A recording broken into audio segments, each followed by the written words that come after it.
নমস্কার বন্ধুরা, তোমাদের সকলকে স্বাগত জানাই। আজকে গোবিন্দভোগ চাল দিয়ে দারুণ স্বাদের মিষ্টি বানিয়ে দেখাবো, যেটা ঘরে থাকা কয়েকটি উপকরণ দিয়ে তৈরি করা যায়। খেতে অসাধারণ টেস্টি ও মজাদার। যদি চাল দিয়ে এই মিষ্টি নিজের হাতে তৈরি করতে চান, তাহলে এই ভিডিওটি আপনার জন্য। এই ভিডিওটি কোথাও স্কিপ না করে প্রথম থেকে শেষ পর্যন্ত দেখুন, তাহলে বাড়িতে একদম পারফেক্ট ভাবে এই চালের মিষ্টি বা পিঠে তৈরি করে নিতে পারবেন। দেখতে যতটা সুন্দর, খেতেও তার থেকে অসাধারণ মজাদার, টেস্টি। তাহলে দেখে নেওয়া যাক কি করে এই চালের পিঠে তৈরি করতে হয়। বাটির এই মাপে আমি ১ বাটি গোবিন্দভোগ চাল নিয়ে নিয়েছি। এই চালটাকে আমি ভালো করে ধুয়ে পরিষ্কার করে ফ্যানের হাওয়ায় শুকিয়ে নিয়েছি। তারপরে কড়াই বসিয়ে দিয়েছি। কড়াই গরম হলে পরে আমি ২ চামচ ঘি দিয়ে দিয়েছি। অ্যা ঘিয়ের পরিমাণ বেশি কম করতেই পারেন, বেশি দিলে অসুবিধা নেই। আর আমি গোবিন্দভোগ চাল দিয়ে আমি করেছি, যে কোনো চাল দিয়েই করা যায়। গোবিন্দভোগ চাল দিয়ে করলে স্বাদে গন্ধে অতুলনীয় হয়। এবার আমি এই চালটাকে ভালো করে ভেজে নেব। আর এই রেসিপিটা বহু পুরনো দিনের রেসিপি। মা ঠাকুমাদের আমি দেখেছি ভাত রান্না করার চাল দিয়েই তৈরি করতেন। এবার দেখো বন্ধুরা, আমি এর মধ্যে কয়েকটা কাজু বাদাম দিয়ে দিয়েছি আর কয়েকটা পেস্তা বাদাম দিয়ে দিয়েছি। চালটা ভাজার সময় অনবরত নাড়তে হবে, যাতে তলা পুড়ে না যায়। আর চালটা ভাজার সময় গ্যাসকে লো ফ্লেমে রাখতে হবে। আর দেখো, চালের কালারটা অনেকটা চেঞ্জ হয়ে এসছে। চালের কালারটা যখন ব্রাউন কালার হয়ে আসবে, হালকা ব্রাউন ব্রাউন হবে, তখনই চালটা ভাজা হয়ে যাবে। দেখো, আমার চালের কালারটা একদম পারফেক্ট ভাবে ভাজা হয়ে গেছে। এবার আমি নামিয়ে দেব। নামিয়ে দেওয়ার পরে ঠান্ডা হলে পরেই চালটাকে মিক্সারের জারের মধ্যে আমি নিয়ে নিচ্ছি। নিয়ে নেওয়ার পরে এবার আমি চালটাকে গুঁড়ো করে নেব। আর দেখো বন্ধুরা, আমার চালটা আমি আহ গুঁড়ো করে নিয়েছি। আর দেখো, এরকম পর্যায়ে এসছে।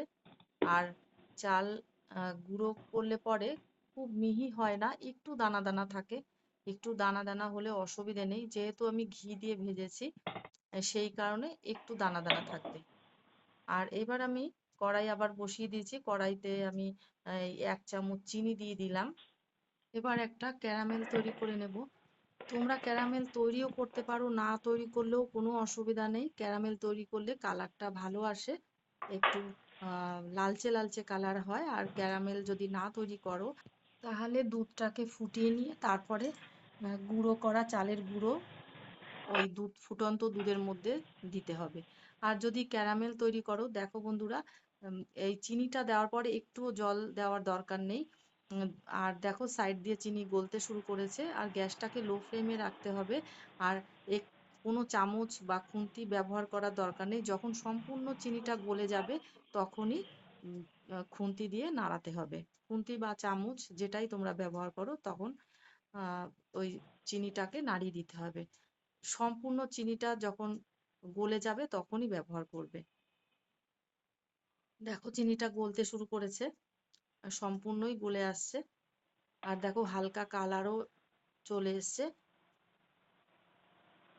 সাইড দিয়ে, দেখো লালচে লালচে। আর তোমরা ক্যারামেল যে তৈরি করবে, যেরকম তোমরা ডিপ কালার লাইট কালার যেরকম পছন্দ করো, সেরকম ক্যারামেলের কালারটা তৈরি করে নেবে। এইবার আমি দেখো খুন্তি দিয়ে নাড়িয়ে নেব, যেহেতু চিনিটা সম্পূর্ণ গলে গেছে, তারপরে এই খুন্তিটা ব্যবহার করবে। বেশি যদি ডিপ কালার করো বা ক্যারামেলটা পুড়ে যায়, তাহলে কিন্তু তেতো লাগবে। আর বন্ধুরা, তোমরা এই রেসিপিটা বাড়িতে অবশ্যই করো। উম, বাড়িতে যখন মিষ্টি খেতে ইচ্ছে করবে, এরকম ভাবে আহ, এই রেসিপিটা করবে। আর করে আমাকে কমেন্ট করে জানাবে কেমন হয়েছে। আর আমার ভিডিওটি যদি ভালো লেগে থাকে, অবশ্যই বন্ধু বান্ধবের কাছে শেয়ার করো, যাতে তারাও এইভাবে তৈরি করতে পারে। এবার আমি এই ক্যারামেলের মধ্যে আমি নারকোল দিয়ে দিলাম। আমি একটা নারকোলের হাফ নারকোল আমি এই ক্যারামেলের মধ্যে দিয়েছি। ঘরে নারকেল না থাকলে তোমরা ড্রাই যে নারকেলগুলো পাওয়া যায় কিনতে, সেই নারকেলও দিতে পারো। আর বন্ধুরা, এই রেসিপির প্রধান উপকরণই কিন্তু নারকেল। নারকেলটা দিতেই হবে। নারকেলটা দিলে টেস্টফুল আরো ভীষণভাবে বেড়ে যাবে। আর না থাকলে পরে তোমরা নারকেল ছাড়াও করতে পারো। অনেকে তো নারকেল খেতে পারে না। আর বন্ধুরা, আমার এই ভিডিওটি যদি তোমাদের ভালো লেগে থাকে, যদি ইউটিউব থেকে দেখো, তাহলে আমার চ্যানেলটিকে সাবস্ক্রাইব করার জন্য অনুরোধ রইল। আর যদি ফেসবুক থেকে দেখো, তাহলে আমাকে ফলো করে দিও। দেখো, নারকেলটা আমার প্রায় ভাজা হয়ে এসছে। নারকেলটা ভেজে নিলে বেশি টেস্ট হয়। আর নারকেলটা অনেকে ভিজে নেয় না, দুধের মধ্যে দিয়ে দেয়, সেটাও দেওয়া যায়। এইবার দেখো, আমি এর মধ্যে আহ, যে আমি জাল করে রেখেছিলাম লিকুইড দুধ, সেই দুধ আমি এর মধ্যে দিয়ে দিলাম। দিয়ে আমি ভালো করে নাড়িয়ে নেব। নারকেলটা ভালো করে দুধের সঙ্গে মিশিয়ে নেব। দুধের সঙ্গে মিশিয়ে নেওয়ার পরে একটু সময় জাল করে নেব। যতক্ষণ না ফুটে আসছে ততক্ষণ আহ, আমি জাল করে নেব। এবার আমি এর মধ্যে দিয়ে দেব আরো টেস্ট বাড়ানোর জন্য কনডেন্স মিল্ক। 2 চামচ কনডেন্স মিল্ক দিয়ে দিলাম। কনডেন্স মিল্ক যদি তোমরা না দাও, এর মধ্যে গুঁড়ো দুধও ব্যবহার করতে পারো। আর গুঁড়ো দুধও যদি তোমরা না দাও, তাহলে দুধের পরিমাণটা আর একটু বাড়িয়ে দিতে পারো। এবার আমি কনডেন্স মিল্কটা দেওয়ার পরে আমি ভালো করে মিশিয়ে নেব। এবারে আমি এর মধ্যে দিয়ে দেব চিনি। তোমরা যে যেরকম মিষ্টি খাবে তোমরা সেই অনুযায়ী মিষ্টি দেবে। যেহেতু কনডেন্স মিল্ক দেওয়া আছে, কনডেন্স মিল্ক দেওয়ার কারণে আরো মিষ্টি হয়। তারপরে ক্যারামেল যে তৈরি করেছি ওখানেও চিনি দেওয়া আছে 1 চামচ, তাই আমি সেই অনুযায়ী আমি 1 চামচই চিনি দিলাম। এবার তোমরা যে যেরকম মিষ্টি খাবে সেই অনুযায়ী তোমরা মিষ্টি দেবে। এবার দেখো, দুধটা আমার ফুটে উঠেছে। এবার এর মধ্যে আমি অল্প অল্প করে সেই চালের গুঁড়ো দেব দেব আর ভালো করে মিশিয়ে নেব, যাতে দলা পাকিয়ে না যায়। ওই জন্য একসঙ্গে চালের গুঁড়োগুলো দেওয়া যাবে না, অল্প অল্প করে দিতে হবে। আর আহ, ভালো করে মিশিয়ে নিতে হবে।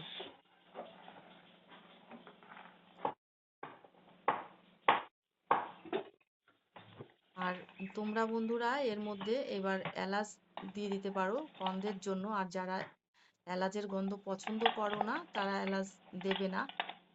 এর মধ্যে ভ্যানিলা এসেন্সও দিতে পারো, তোমাদের যেটা পছন্দ হয় সেটাই তোমরা ব্যবহার করো।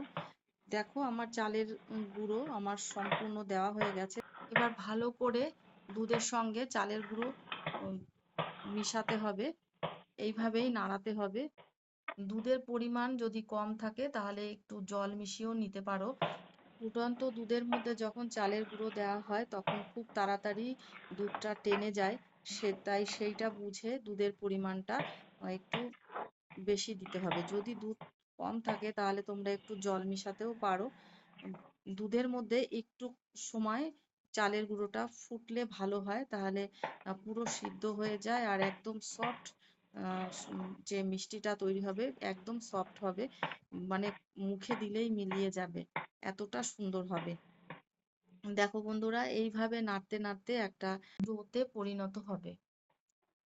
আর যখন এইভাবে নাড়তে নাড়তে যখন একটা ডো তৈরি হবে, তখন এর মধ্যে তোমরা আরো কিছুটা পরিমাণ ঘি দিতে পারো। ঘি দিলে পরে আরো ভালো হয়, মানে গন্ধটা আরো ভালো আসে আর মিষ্টিটাও উম, আরো সফট হয়। আর তোমরা যদি ঘি না দাও তাও অসুবিধা নেই, যেহেতু চাল ভাজার সময় আমি ঘিয়ের পরিমাণটা অনেকটা দিয়েছিলাম, তাই আর পরে আমি বেশি ঘি ব্যবহার করিনি। ডোটা প্রায় রেডি হয়ে এসছে। আর বন্ধুরা, তোমরা অবশ্যই এই মিষ্টিটা তোমরা বাড়িতে করো, করলেই বুঝতে পারবে যে কতটা সুন্দর। আমি যে এই নাড়ছি, কি বলবো, এত সুন্দর গন্ধ বেরোচ্ছে আহ, যে বলে বোঝাতে পারবো না, তোমরা করলেই বুঝতে পারবে। এবার আমি এর মধ্যে দিয়ে দিলাম 1 চামচ ঘি। ঘি তোমরা কম বেশি দিতে পারো, ঘি দিলে আরো স্বাদে গন্ধে অতুলনীয় হবে। বাড়িতে তৈরি করে অবশ্যই আমাকে কমেন্ট করে জানাবে কেমন হয়েছে। মিষ্টি খেতে ইচ্ছে করলে ঘরে থাকা উপকরণ দিয়েই এই মিষ্টি তৈরি করা যায়। ঘরে যে রান্না করা হয় যে চাল দিয়ে, সেই চাল দিয়েও তৈরি করা যায়। ঘরে গোবিন্দভোগ চাল না থাকলে ঘরে যে চাল আছে সেই চাল দিয়েও করা যাবে। আর ঘি দিয়ে যে ভাজতে হবে এমনও কোনো ব্যাপার নয়। যারা ঘি খায় না তাদের ক্ষেত্রে চালকে শুকনো খোলায় ভেজে নিতে হবে। আর যারা দুধ খায় না তারা দুধের পরিবর্তে জল দিয়ে তৈরি করতে পারবে। বন্ধুরা, আমি তোমাদেরকে সব রকম ভাবেই বললাম। যারা দুধ খেতে পারে না বা ঘি পছন্দ করে না, দুধ খাওয়া বারণ আছে, ঘি খাওয়া বারণ আছে, তাদের ক্ষেত্রে দুধ ঘি ছাড়াও এই মিষ্টিটা তৈরি করে দেওয়া সম্ভব। ডোটা আমার রেডি হয়ে গেছে। এই ডোটা আমি যে পাত্রে ঢেলে নেব সেই পাত্রে আমি একটু অয়েল ব্রাশ করে নিয়েছি। আমি ঘি দিয়ে একটু চারিদিকে মাখিয়ে নিয়েছি পাত্রটার। এইবার আমি এই ডোটা আমি সম্পূর্ণ এই পাত্রে ঢেলে নেব। এই ডোটা সামান্য একটু ঠান্ডা হলে পরে ঢালতে সুবিধা হয়।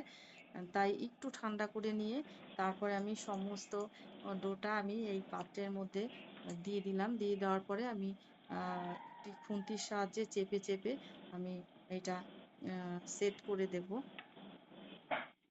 দেখো আমার সম্পূর্ণ ডোটা আমার সেট করে নেওয়া হয়ে গেছে। আমি এইভাবে ২০-২৫ মিনিট রেখে দেব। রেখে দেওয়ার পরে আমি আধ ঘন্টার মতন আমি ফ্রিজে রেখে দেব। ফ্রিজে রেখে দেওয়ার পরে ভালোভাবে সেট হয়ে যাবে।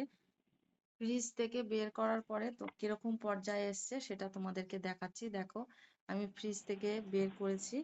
বের করার পরে দেখো সম্পূর্ণ মিষ্টিটা সেট হয়ে গেছে।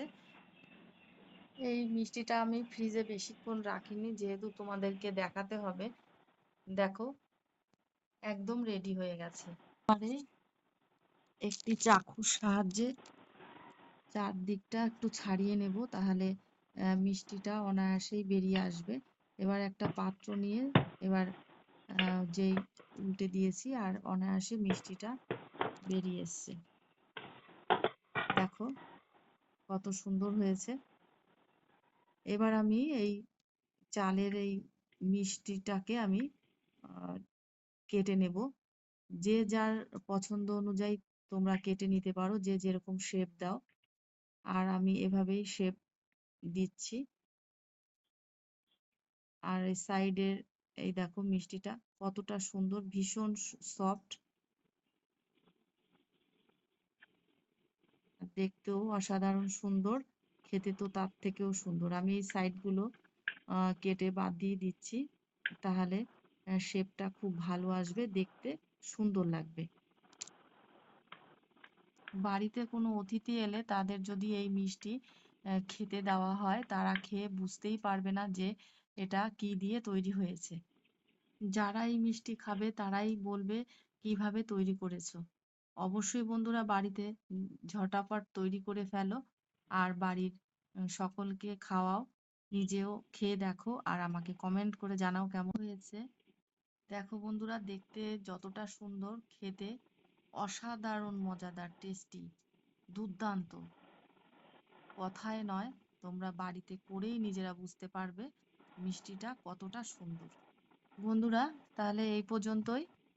নেক্সট ভিডিওতে আবার তোমাদের সঙ্গে দেখা হবে। তোমরা খুব ভালো থেকো, সুস্থ থেকো আর আমার চ্যানেলে নজর রেখো আর সমস্ত ভিডিওগুলো দেখো।